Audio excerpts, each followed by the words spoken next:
Hello, this is me, Civilization 4. It's a beginner's walkthrough. Um, just a guide to how to play the basic Civilization 4 computer game. This is including the Beyond the Sword expansion set, which adds a few extra units and a couple of extra ideas to the game, but the basic gameplay is pretty much exactly the same. So if you only have the vanilla version of Civilization 4, you should be able to follow this quite happily. It's pretty much exactly the same, especially at the beginning of the game. So when you start, you're presented with a number of options. I'm going to choose single player, and although there are lots of scenarios and you can customize it and so on, I'm just going to go play now. And you have to choose what kind of world you want. Do you want one full of islands, or one with continents, usually with 2 or more, as it says? Something like the Earth. There's lots. There's something with realistic mountain ranges and so on. Let's go for a tectonics map, just for a change. You select it, whatever it is, and you go OK down at the bottom there.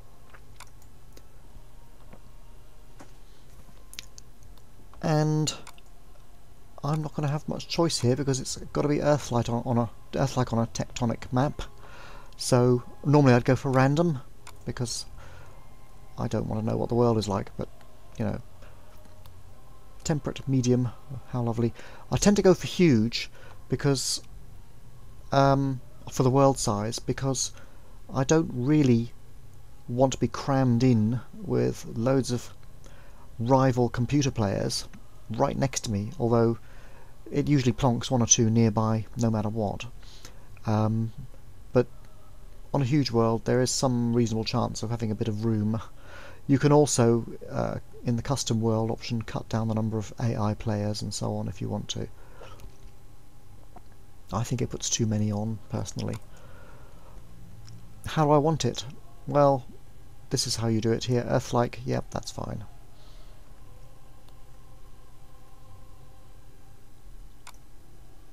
And, oops, I click on nothing. Here we go. OK.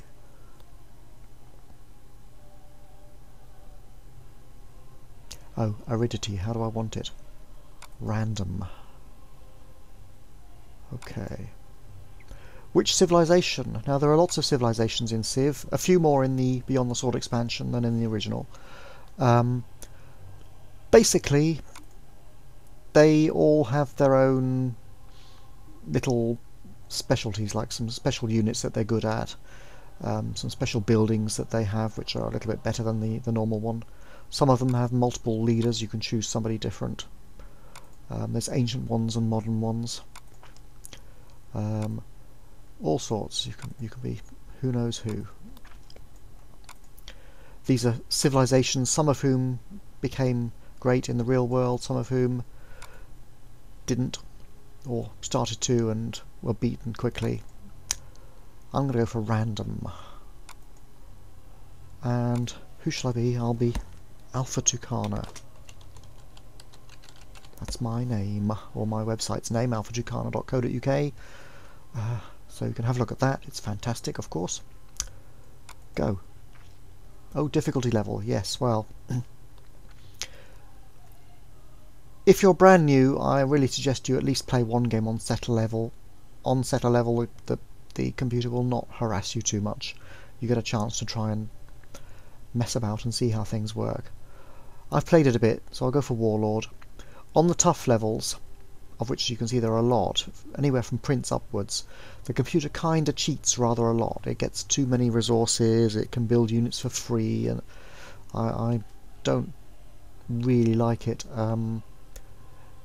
It forces a military solution on you, but part of the fun of this game is trying to win in other ways sometimes, like by having a good culture or building a space rocket to Alpha Centauri. So I go for warlord or noble, possibly, and that's it. Normal is quite a decent game. It'll take you a day to play or more, sometimes two. Quick takes quite a long time too, but it's quicker. The gaming experience is roughly the same. It's just that the ages last longer. Really, it takes you longer to build things and so on. Now here it's setting up the map. If you listen to it for too long or watch it for too long, it'll start boring you with some Leonard Nimoy's narration of the formation of the world and stuff. But let's just start. Oh dear, I'm Montezuma. He's aggressive and spiritual. He's usually a pretty poor civilization to play, to be honest.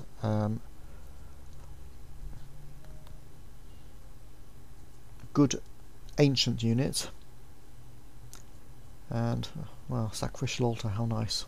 Okay. What he's got, if you point at the flag down here, you can see over on the left what he's good at. Free promotions for melee units and gunpowder units. Good with the production of the barracks. No anarchy between when you change your civics, which we'll talk about in a bit. And double production speed of temples, because he's spiritual, so there you go.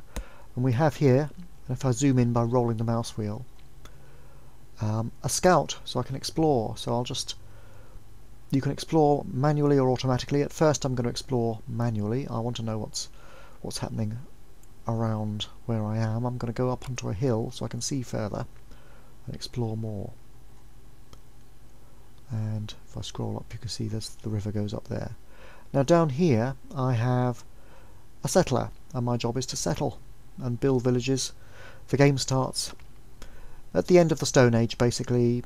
People are settling down. They're just about to discover agriculture, or they've just discovered it, depending on your civilization. And they're ending the nomadic lifestyle, and they're going to start building a civilization, which means settlements and buildings and stuff like that. Now, I'm presented here with a conundrum. The blue circle means that is reckoned by the game to be the best spot for me to settle, but I'm not there. If I move to settle there, I lose a turn, and computer players might well settle straight away. Now, losing a turn doesn't sound like much in a game of hundreds of turns, but in the early stages, everything you do counts, and it's sort of, if you're left behind, that loss can magnify throughout the course of the game. However, I'm going to move. I right click on the destination and off I go, and the turn is over. I click on the red button here and time now to settle. I can change the name, or I can just accept the one that's given, and there it is. And I'm going to have to build something in there. A monument is good for culture, and culture is one of the ways you win, and as your culture increases, the territory that you influence expands.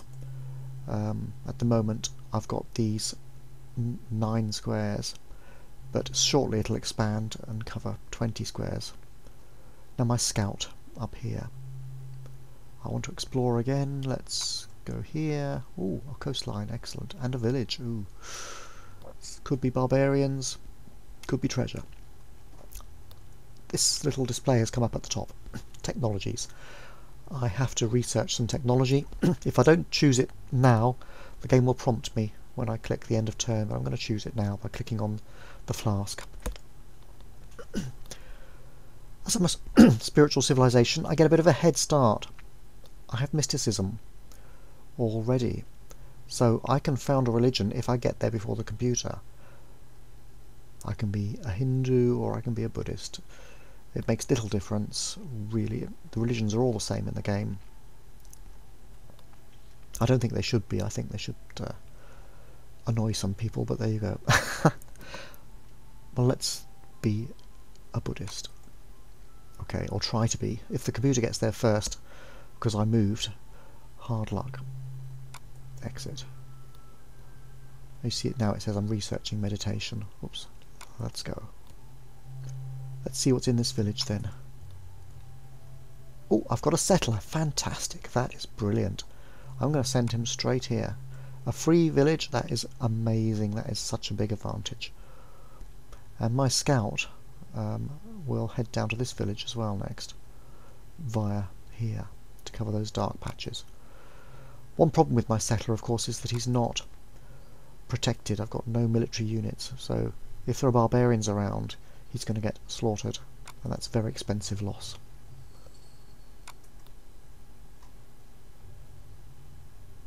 Ah, now it's moved the suggestion point to here, I agree. We don't want to overlap with this village too much. Oh dear, it's moved it again. Alright, let's go here. Yep.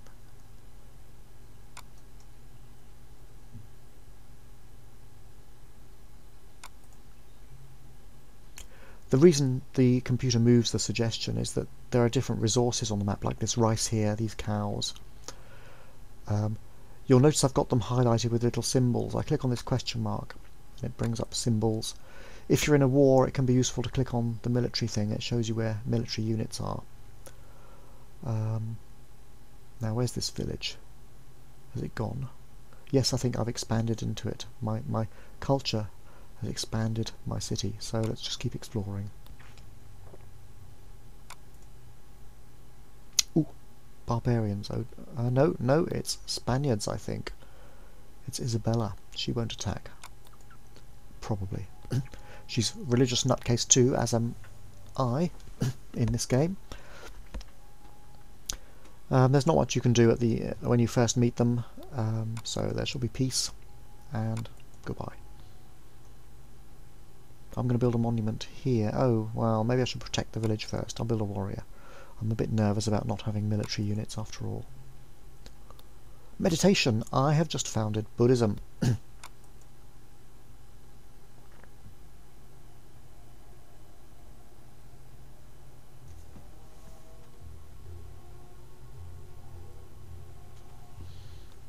Great. Having a religion does help your civilization. Converting will produce +1 happiness in all cities with Buddhism. It also helps you make money if you send out missionaries and convert other cities. For every city that has Buddhism as its religion, you get gold. Tells you what religion's really about, eh? Maybe. Now, what shall I have? Fishing, agriculture I need. Oh dear, there's so much. So much. Well, archery for defence. It's connected to my capital, it says. This is because they're both on a river, so they can be traded via the waterways. Otherwise I'd have to build roads.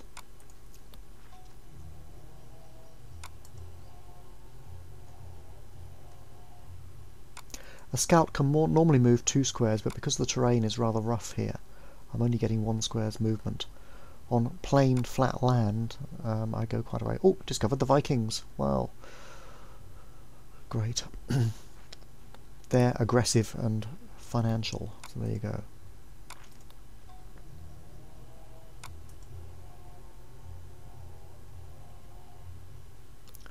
Buddhism has spread to my other city too, because of the trade route. Archery, hooray! Animal husbandry, I'm going to develop that because I've got some cows next to my city. If you have a look here, they are. And I need to defend my city first of all, so I'm going to build probably a warrior, because it's quick. And although I'm going to need settlers, because I've got to expand, and I'm going to need workers to build roads and build pastures and fields and farms and stuff, my city is only size 2. And when you build workers or settlers, your city doesn't grow. And so it'll only build them slowly. 13 turns to build a settler. For 13 turns, my city will not grow.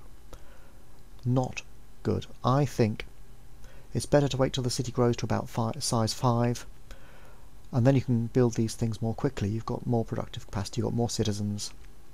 I find the optimum seems to be about 5, when the city's grown to 5. So for now, I'm just going to build a warrior. And my scout. Now where am I going to explore? I can go down to these mountains. What's over here? I don't know. It's hard to scroll because I'm recording this in a window. When you're playing the game, scrolling is a lot easier, but scrolling around in the window, you have to get the mouse to the right position on the edge of the map. Let's go over here, see what's here. I'm basically looking for places to build my next cities. I've built a warrior. I'm going to build a monument, improve my culture. Because culture is one of the ways of winning the game, I'm kind of keen on them. Now I need to explore up here, somewhere close to my city.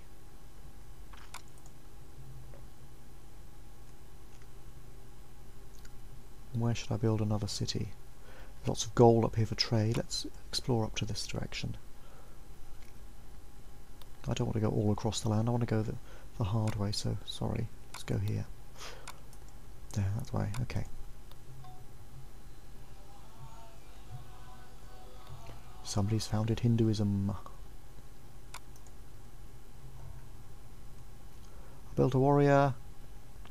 I'm going to build a barracks because I'm a military civilization, and if you remember, barracks building is faster for me. Right, I've got some basic defences in my cities. You do sometimes get masses of barbarians. It looks like this is a fairly quiet world I'm on. Not too many barbarians so far. In fact, none so far. Animal husbandry. When I've got a worker, he can build a pasture so I can get extra food. Agriculture, that's something a worker will do when I finally build one.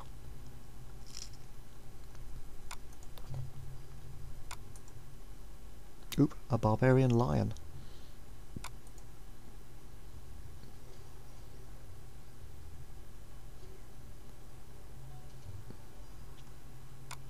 Barracks here as well, right. There's lots of production capacity up here. I could have a good production city. Another lion, I don't know.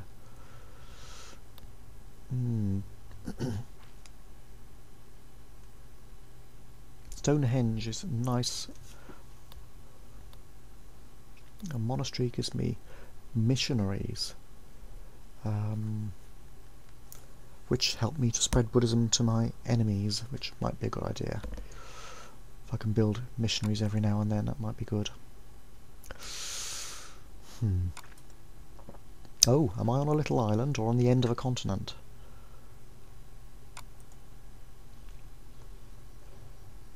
Let's kill these lions.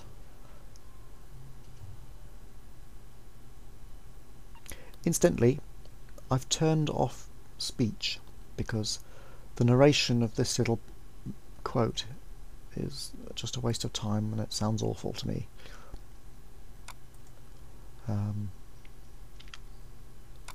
Mining will help me build resources. To turn off the speech, you go to these options here at the top right. Under audio, speech, no sound. Hooray! You can play your own music too here if you want to.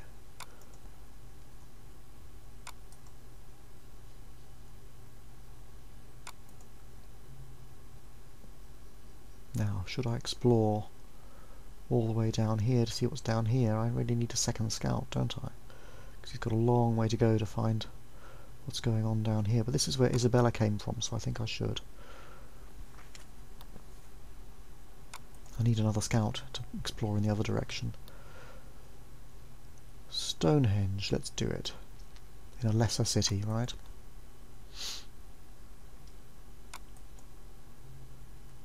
Mining, hooray. I have a lot of forest to chop down. I will need bronze working, ultimately. Temple is one of my key advantages. Pottery helps cities grow quickly. Writing is good for meeting other civilizations and Masonry is good for defences. What a range of different strategies. Let's do fishing because it's quick. Right, next. The game gives you a lot of choices of what you can do. Sailing, it might be nice to have a boat actually. Explore the ocean around this. If I'm on an island, it will be good to know fairly quickly. And also, if there's some nearby land, the early boats can find it.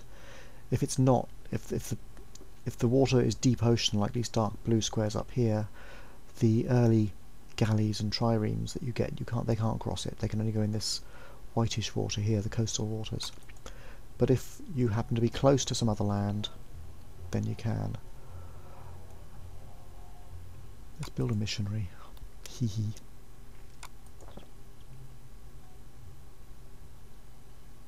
Ah, there's Isabella. Right here. She might be stuck on the end of the island. If I can put a city here, I can block her off completely. She's already blocked from here, but it would be nice to stick another city here and annoy her. She will be annoyed, no matter what. If I'm not the same religion as her, she will be annoyed. Okay, let's send him back here to explore here.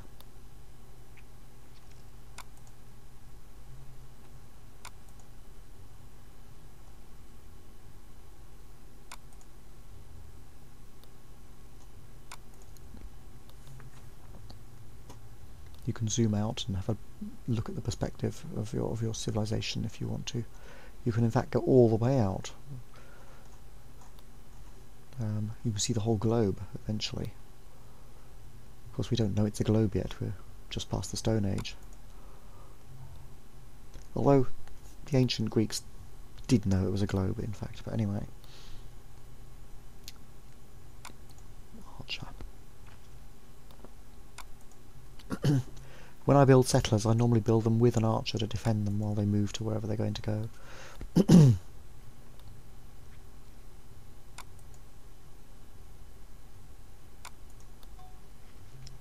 This city has grown. It's not growing anymore, but it's grown. And Stonehenge is being built quite rapidly. 5, I can now build a settler. Or a worker. Or the oracle. Oh, I'm going to build a settler, because that's the whole point. Now my Buddhist missionary, I think I have in my options that they start off automated.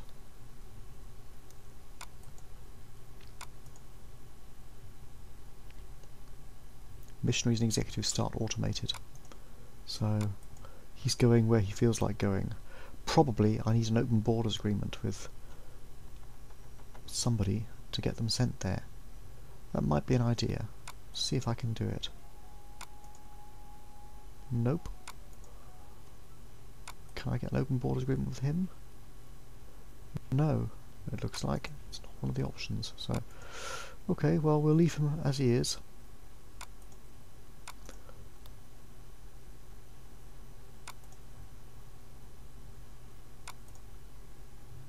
For now.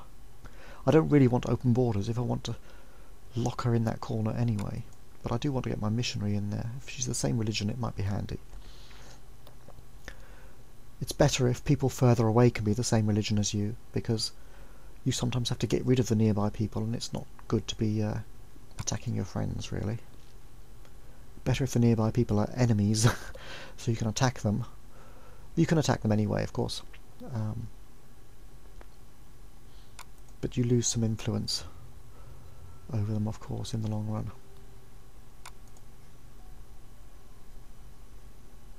If this city isn't growing, I might as well build a worker in it next anyway.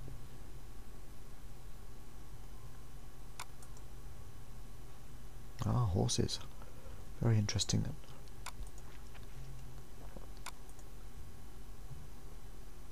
Do I want slavery? I don't see any point really. I'm not at war. Slavery allows me to sacrifice population in a city to speed up production. Just like the real thing. Pottery for growth. About time I built a worker, even though the city isn't size 5. It's not growing. It's not wasted.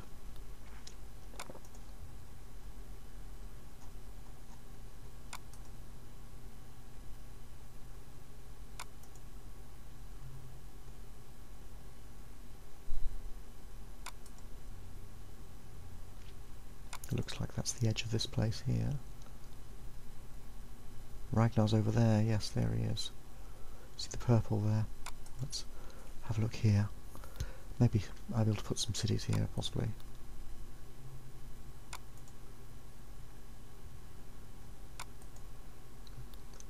Some defence.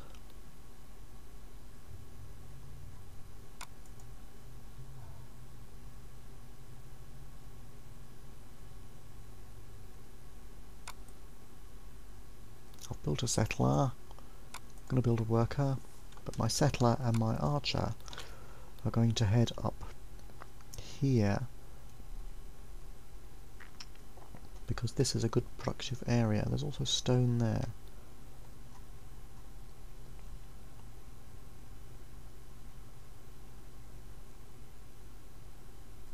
I think in the early days I want to go over here. This looked quite good.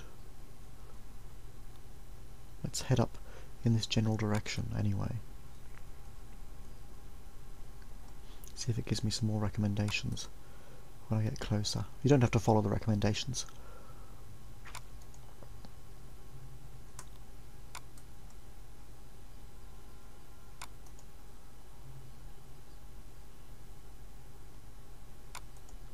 We're getting on to our first 25 minutes or so of play. I'll be terminating this video at 30 minutes and I'll start a second one. I've found some horses there, so that might be good. The Oracle gives me a free technology, but I'll need some defences first. Now, workers.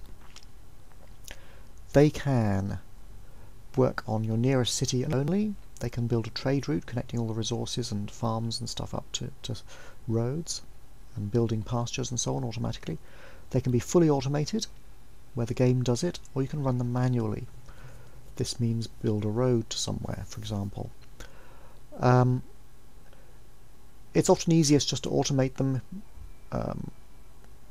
but you can do better if you run them manually. For now, I'm going to have him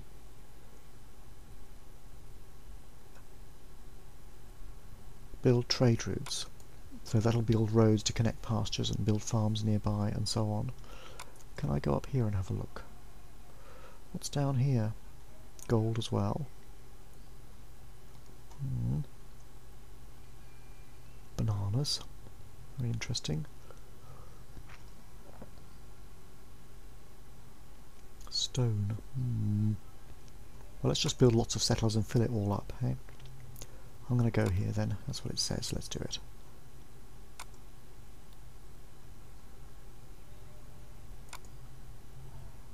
Was that a settler from Ragnar coming up my way? Dear me. Right, this worker, I'm also going to get him to build trade routes. Having a couple of those guys is useful. The scout isn't much good, but can he go a second one? Yes.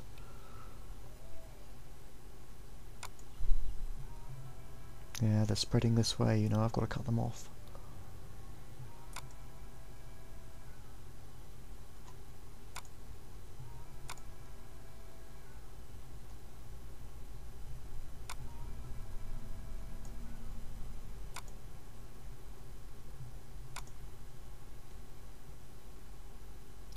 Right, now that'll be that for this game.